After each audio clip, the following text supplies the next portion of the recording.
I don't know how to introduce myself yet, but I like making music and social media stuff, and this is my very bestest friend, Cougar Macdowall, who I met through social media, online things and such, and he has blossomed from when I knew him in high school to a very cool and successful human being. Sure. I'm going to pass this to you two. Hi, I'm Cougar. I am an actor who has worked on a bunch of crappy asylum movies, including one of the Sharknadoes and Lavalantula 2. That is my claim to fame. It's not a bad movie. Yeah, it was an amazing movie. I loved it. Top 5 of all time. Exactly. On top of that, that is my best performing live action roles besides a Netflix movie that got canceled after we shot the whole thing, because that's how the industry works. But it's funny to me because I have the footage and I can't put it anywhere to show anyone. Like, I was in this. Look, I'm across from Matthew McConaughey. Oh, I can't show it to anybody, which is really funny. But I've been more successful in the voice acting sphere. I've worked on some anime, mostly ADR stuff. I will do a lot of. Does anyone know who Bryce Babinbrook is? Okay, he's the voice of Kirito and like Sword Art Online, a whole bunch of other things. Wow, yeah. A lot of times they don't want to pay somebody really famous like him to redo lines. So what they'll hire is me to do like an ADR line. That is my extent with anime, and I did one anime. Again, I have no idea what happened to it. I was the lead character in it, and it was supposed to come out on Crunchyroll 2 years ago. I have no idea what happened to that series. I have no footage from it, but it's really funny because they still paid me. But outside of that, during COVID, I was very bored because the entire acting industry was shut down to shambles, and I started a YouTube channel. Within 2 years, I have grown one to 1.5 million, if I remember, and another one to just under a million. It might have hit a million today. I do not know. And then I had 1 million on TikTok until 3 days ago, when they banned me for making an animation where where Mickey Mouse got punched by Mario. That was grounds for termination on TikTok. But I've been very successful in the voice acting space. I do a lot of commercial work. I work for a lot of massive channels. I've worked on a bunch of indie games that went to studio, like Ukulele. If anyone remembers that game, that was a complete bomb. But it's supposed to be a great game. I worked on stuff like that. I voiced some pages. And then like Friday Night Funkin', if anyone has ever heard of that. Kids love that game. I did so much work on mods of that game that the officious creators hit me up on Twitter one day and said, "Hey, you want to be in the game?" And I'm like, "Cool. Am I going to get paid?" "I'll give you like $10. Sure. But that is pretty much my career. And besides that, I do YouTube stuff. I do animations. I do a puppet show, which everyone told me I was the same to do. And now I've started doing a bunch of YouTubing stuff. And I plan to make that my entire brand at some point because a lot of money's been made with that. And it's a lot more fun than talking in a box by myself and then animating a video around it. So I can give a lot of insight into how to get into voice acting on the indie circuit. I can tell you starting gear. I can tell you how do you get started making YouTube videos when you have no money, if you don't know how to work a camera or anything like that, because it's actually pretty simple. Now, does anyone have any questions? Because I can talk about, yes. I just one fast one. So I so happen to have been practicing for a couple of years now Voice acting. and can't do anything. I have a really good coach in my personal opinion. I knew Azers, and Azers had just got hired to be Cleveland from Family Guy. Yep, the YouTuber guy. So I had him through Discord. We spoke personally. I was paying him for lessons and everything, and just couldn't at all change a voice for anything. And it's caused me to feel really down. Is there any way to You can't do an impression. At all? Okay. That's a big misconception. You don't have to be good at impressions. I can do about Kermit the Frog, and that is literally it. A majority of voice acting these days is not based off a silly cartoon voice. They've changed the industry massively. It kind of came with the Cal Arts, like Steven Universe, Adventure Time, stuff like that. They changed it to where, for instance, Jeremy Shada, voice of Finn. Have you ever heard him do a voice besides his own voice? For everything he's done. He's made an entire career off just voicing that type of character. Now, that is just how it is. You don't have to have any range. I have very little range, but I work a lot. One thing that you can do is practice accents, because accents are always in need. Don't do the hello, I'm Russian, blah, blah, blah, that type of thing. But if you can nail a natural accent, people don't understand that it's very minute and hard. That's surprising. But dude, your voice is fine. My voice sucks. My voice still cracks.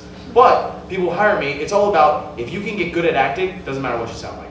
because in theory, Dante Bosco shouldn't be a voice actor. He sounds the same in everything he does, but he's so good. He is. But every time you hear him, you're like, oh, that's Dante Bosco. So, hey, I love dude, him. like people like Trevor is literally the same person. people like Tara Strong have a massive range. Tara Strong. But there's other people like, okay, Chuck Huber has no range whatsoever, and I've worked with him. There's Dante Bosco. Millions of people don't have any range. Seth Rogen. Seth Rogen, no range. Don't get me on the fucking Mario. That's his entire thing. But guess what? He's made an entire career out of it. Half of successful celebrities, once they get to a certain point. Oh, they just do voiceover because They they're all, offering yeah, money. they all eventually have like one big like Voiceover. comedy voiceover cartoon. Yep. Like once they get to a point, they just don't want to make another. You get offered it, and that's the thing. But like, and they just go for it. Yeah. if you genuinely, At least some of them attempted. Like Chris Pratt, like at the beginning of the Mario movie, he attempted a Mario impression, and then after that, it's like he's doing his voice. Yeah, he my attempted. yeah, my problem with the Chris Pratt thing is I feel like Chris Pratt is more of a he's a actor that's funny if you see him. I feel like him behind a voice actor wouldn't be as I feel like him just being him is what's really funny instead of him being a voice of someone. If I'm being honest. Decent. okay. It wasn't bad. I liked it. You know how in the has everyone here seen the Mario movie? So I can spoil it. Yeah. Okay, so you know in the commercial when they're doing the woohoo type voice for like the okay, he was told to do that. You got to remember is unless the actor is producing the project, I have no choice over what takes they use and stuff like that. Neither does any other actor. A lot of times you do what you're told. You can give the best performance ever, and the director will be like, "Nah, do it worse. Just do it worse." Wow, that was loud. Just do it worse. They're gonna use that one no matter what. You have no control over it. That's the one thing you have to also learn as an actor is your favorite take could be perfect in audition. Like, you could give the world's best performance. Guess what? If the lead animator's cousin auditions, who do you think they're gonna hire? Cousin. Would you like to know a fun fact?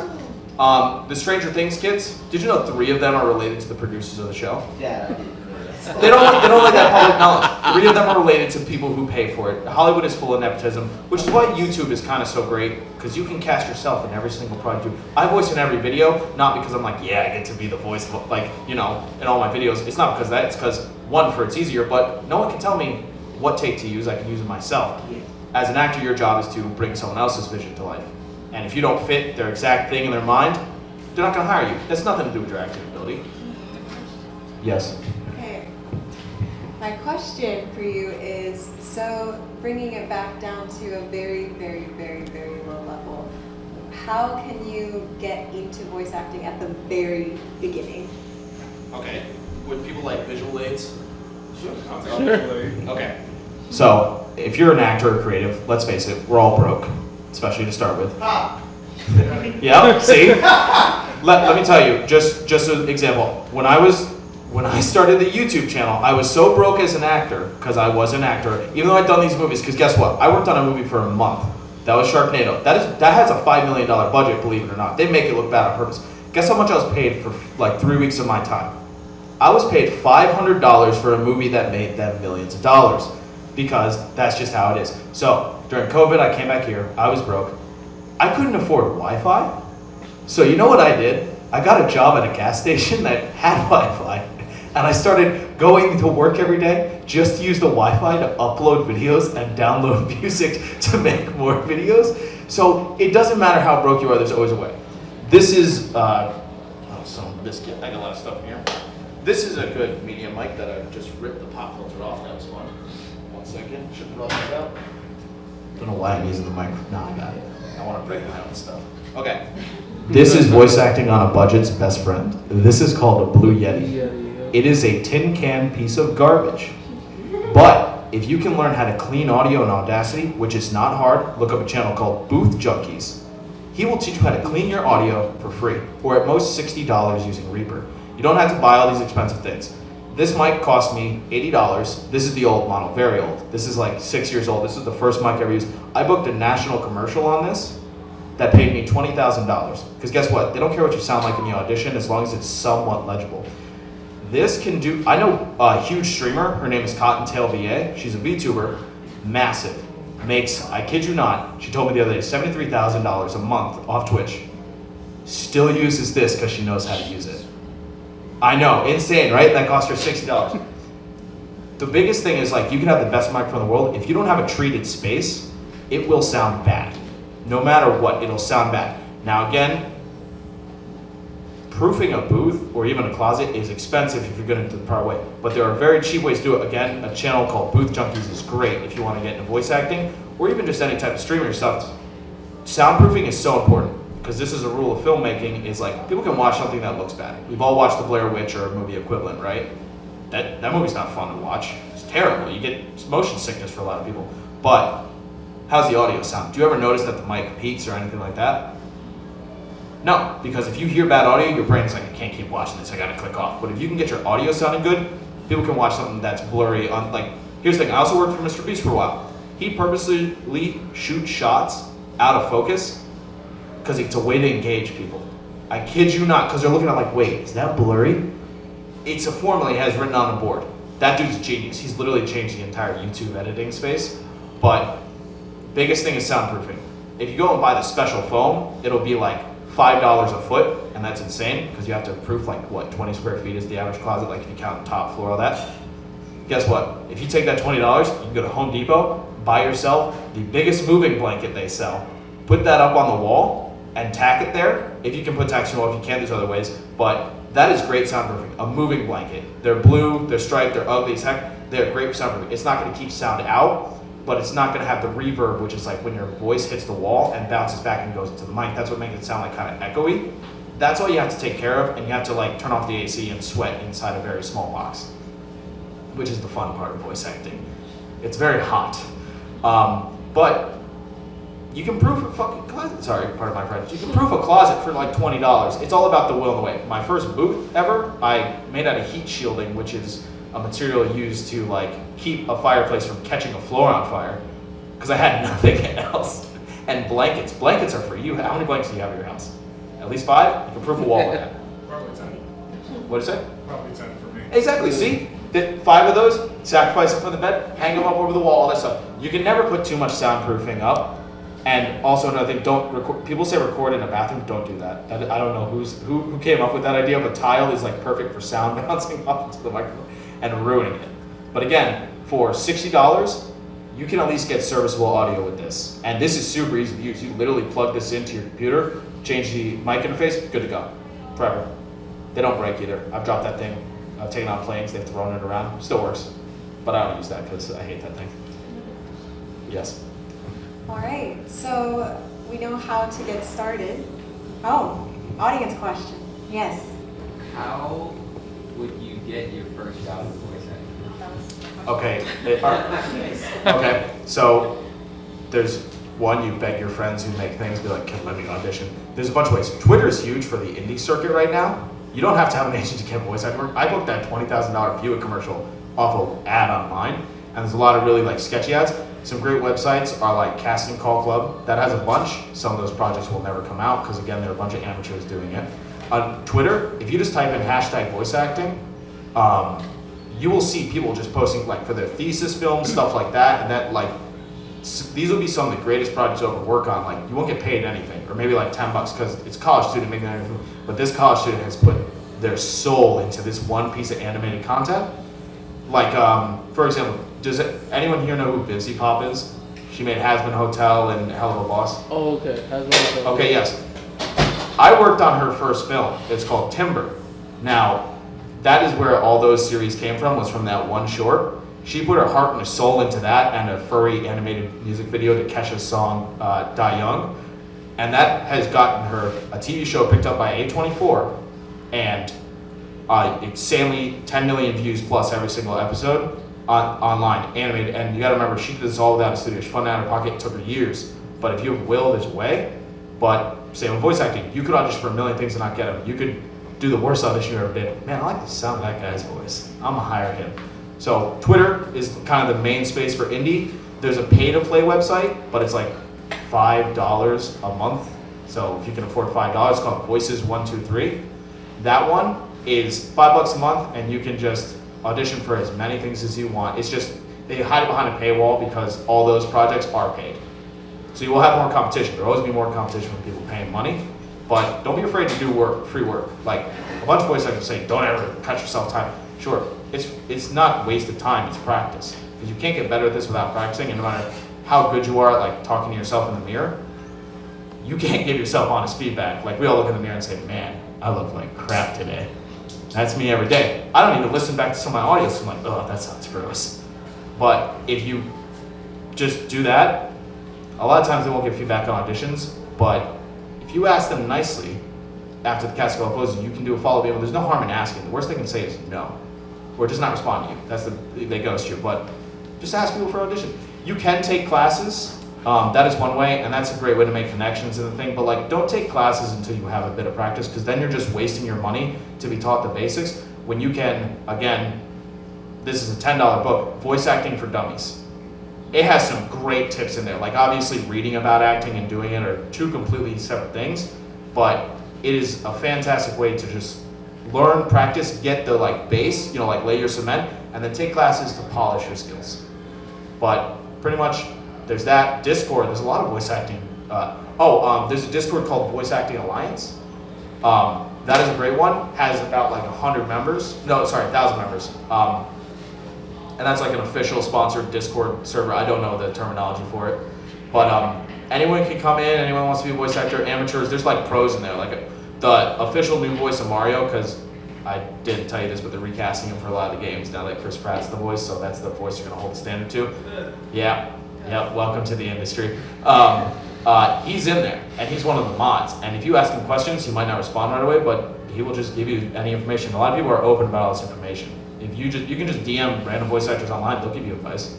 There's like no harm in asking questions. Just email them. They might not respond, but you're not going to burn a bridge, because here's a fun fact: actors have no power to blacklist you from the industry unless they're really, really high up. But otherwise, they'll just forget about you in a day. Yes. How much time would you say it takes to put into making somewhat of a side hustle off of voice acting?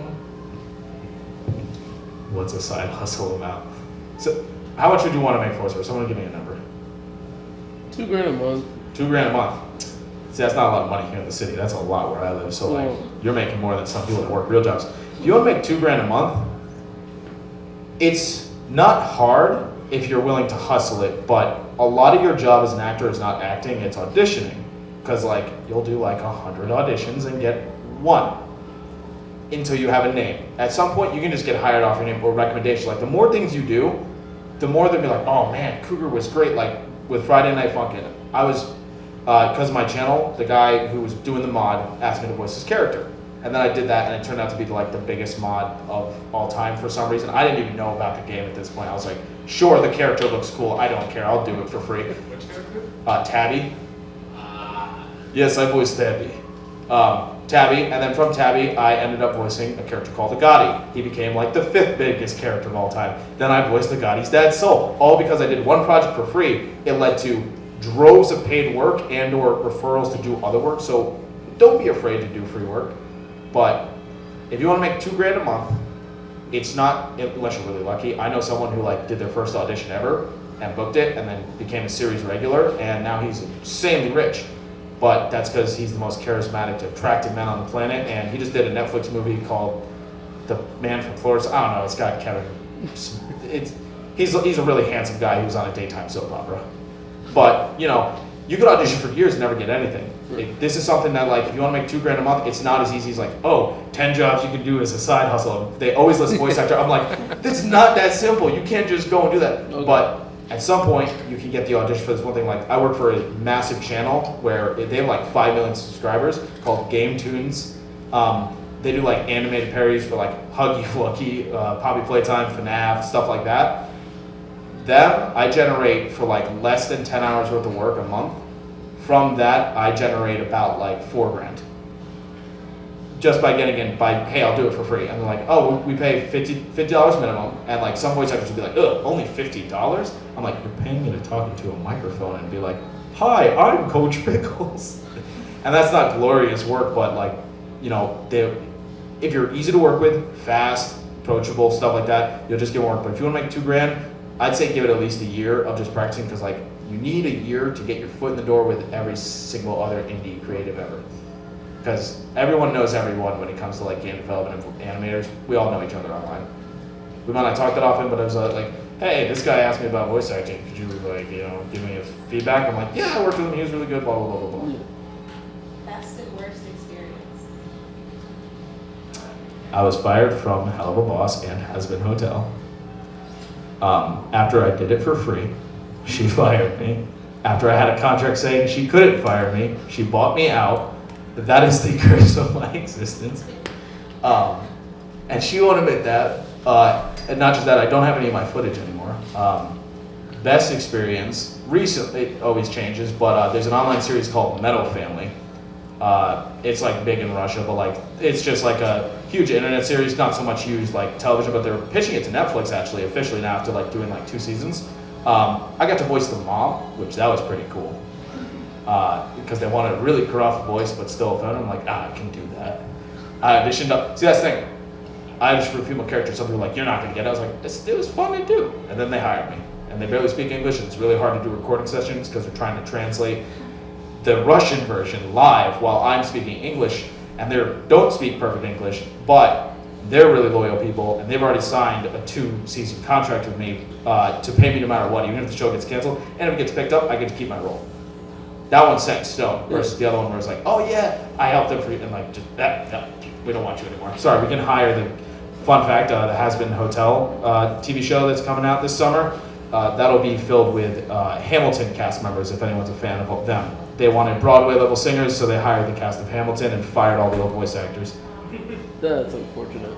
It very much, I feel bad for the leads, because like they were really promised some stuff and I'm sure, yeah.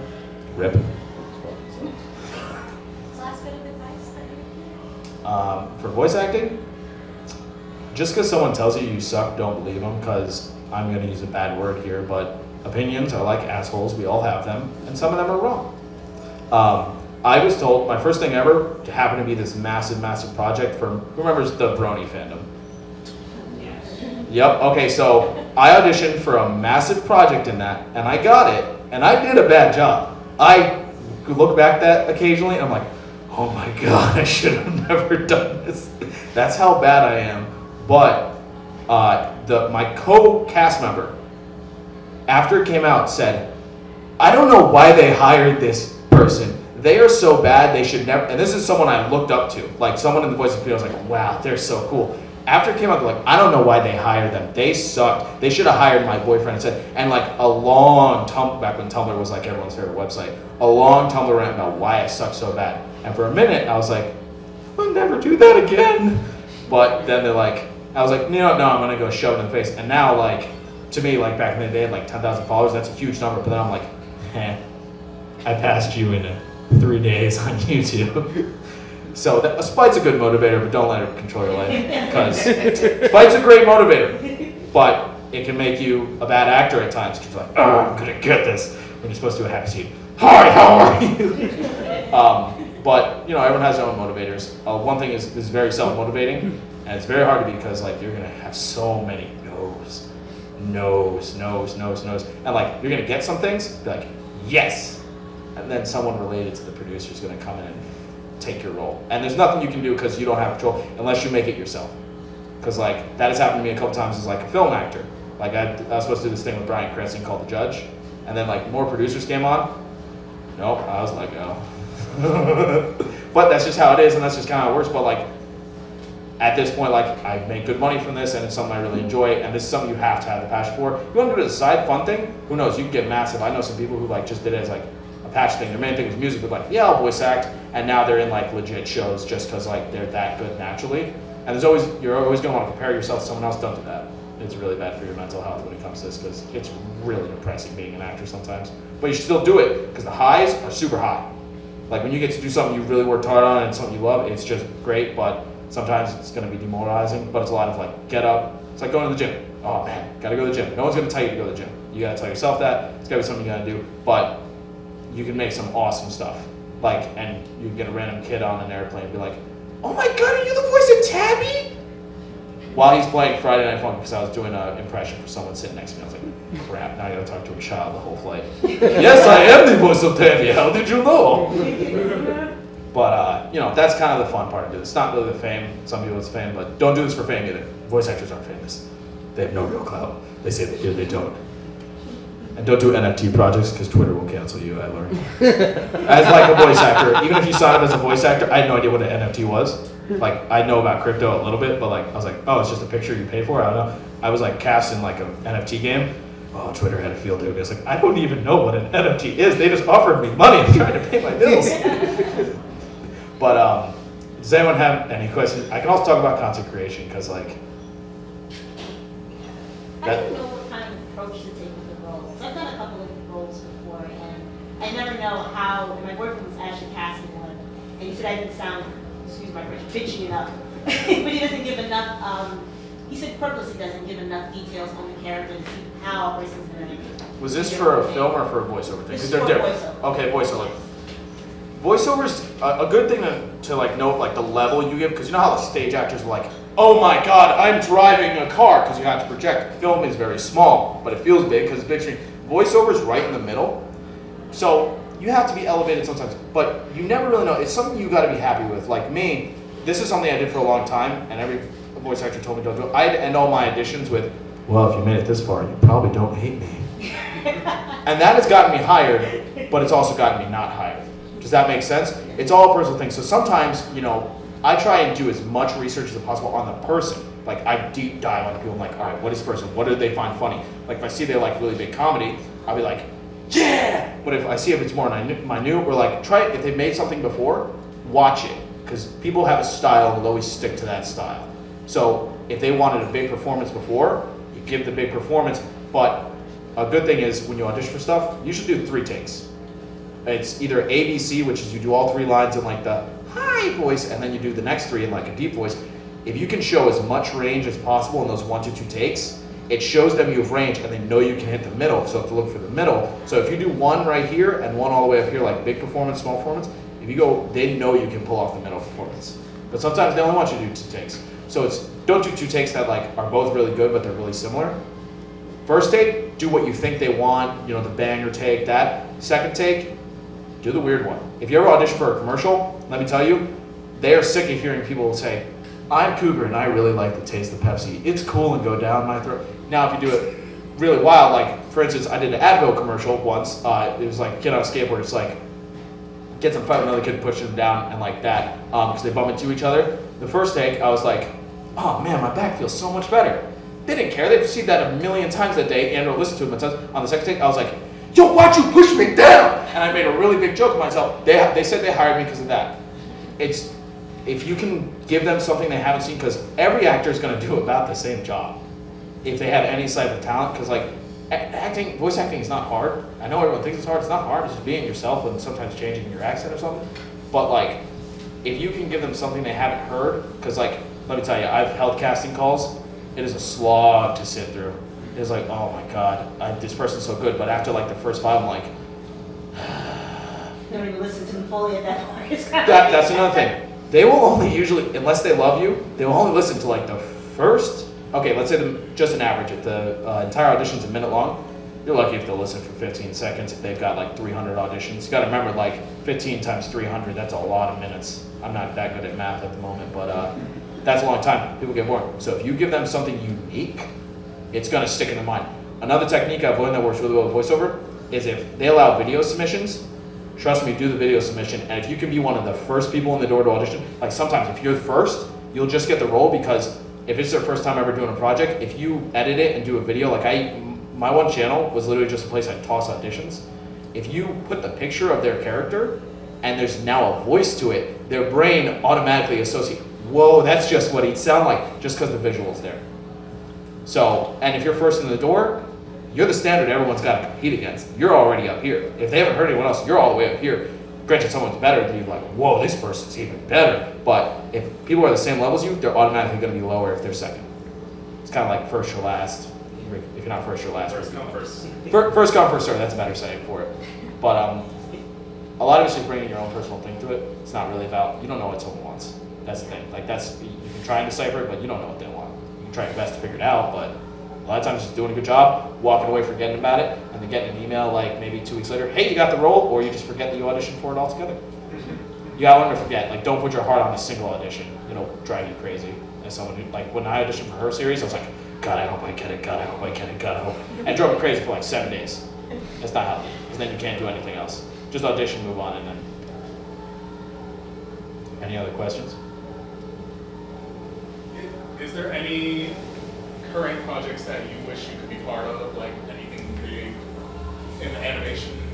I'd like to be back on Hazard Hotel. No. Yeah, there's a couple anime that I've had a shot at and I didn't get, which was upsetting because like I had auditioned for a pretty major character in One Piece for like the new arcs, like what's the character's name? Carrots, the rabbit girl. Carrot. It's like a big character from that arc, and I made its callbacks. And I was like, oh, just give me.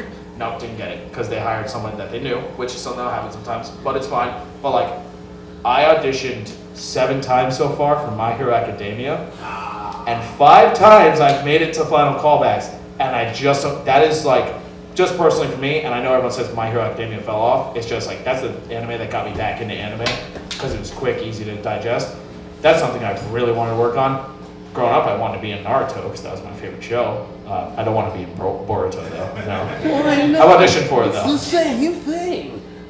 Sure. What did you try for in My Hero Academia? Okay, so my friend Bell actually got it, but it was just a one-off villain, but it's like he uses the paint on cement to like stab people. He's like a mummy-looking dude. I auditioned for him. I had a call back. My friend Bell got it, and I'm glad he got it because he loves it even more than I do. I auditioned for him. I auditioned for some of the Class B people. Like, a lot of times they also won't even tell you who you're auditioning for because, like, it's so NDA. Like, hey, don't leak this new character, even though you can read the manga and know what's coming out. I did work on a Ruby spinoff, but it didn't get picked up, which sucks. But that would have been cool. But it's just kind of like, everyone's got their dream project. You may never get your, like, look at Nicolas Cage. How long has he wanted to be Superman? It's not going to happen, Nick. I'm sorry. Not anymore. He became Dracula, closest thing. I mean, he always wanted to be Bela Lugosi, so that works. But yeah, that is something I want to do. I wanted to work on more anime, but here's the fact: anime pays like shit. Everyone thinks anime voice actors are rich. No, a lot of famous ones have survival jobs, which is like you work a normal job, or like you'll notice a lot of voice actors for anime will also like work at the company, and it's just like, oh, I'm gonna be the cast director and cast myself and stuff like that. It's pretty much just like their survival job is working for the studio, also like directing actors, stuff like that. It's also, so if you become the casting director, you get to cast yourself and stuff, which is something I have done on a couple things, which is like, hey, scamming the system. What's your thoughts on High Dive? A what? On High Dive? I have not watched it yet, but I really do want to. No, I mean, it's more like a Streaming service, High Dive. Oh, High Dive, my bad. I thought you said High Dive. There's so many animes. I've actually never heard of that, but here's the thing. If you can get onto a streaming service before it's the next big one, like if you were on TikTok first, you automatically had a following. If you were on YouTube first, you had a following just because there's no one else to follow. So like, I was one of the first people to adopt Vine when I was little, and I had like a very big Vine for a while. My big one was, did you ever see the one where it's like someone singing "I'm walking on such" and then steps on a drawing of the sun? That was like my first time ever going viral. But I only did that. It's not funny.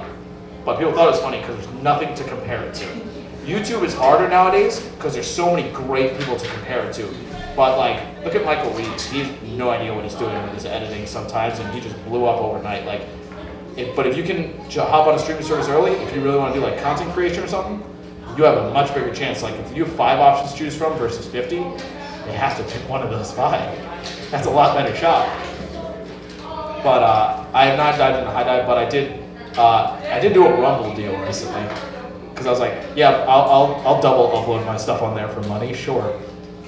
But I don't think Rumble's gonna make it. I think they're gonna last for 5 years. Rumble, I give it as long as Mixer because they have the money. They have the money, but if you look like even the biggest deal in there, Steve Will Do It, has just slowly been going down in views, and that's not his own fault. He was banned from YouTube, but like people are only willing to come to things for so long. Like Rumble's worse to use than YouTube. One thing though, don't expect YouTube to go anywhere because YouTube is owned by Google and they have unlimited funding. And not just that, there's one YouTube channel with 2 billion uploads. No other company could afford the server space to host that. Not even close. That was one channel. There are millions of channels. Arguably, same for Twitch. What is that? Same for Twitch. Twitch?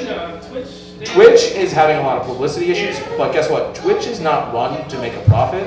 Amazon only makes stuff so that they can write off all their profits when they lose money on it. It's literally just a tax thing, and they won't. People will be like, no, they make it. No, literally, Amazon buys things and will give them like 7 seasons just so they don't have to pay taxes on a lot of stuff, and they can make additional revenue through a different thing.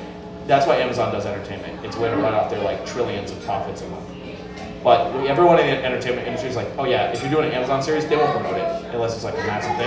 They're like, it's not for that. But they'll give you it. If you can ever sell a series, sell it to Amazon first, because they will give you 7 seasons worth of funding. Seriously, like an actual Amazon original. Anyone can upload anything to Amazon and sell it. But an Amazon original, if they give you money, if like you offer from Netflix or Amazon for your animated series, go with Amazon. They'll just keep giving you money even if it doesn't make them a dime.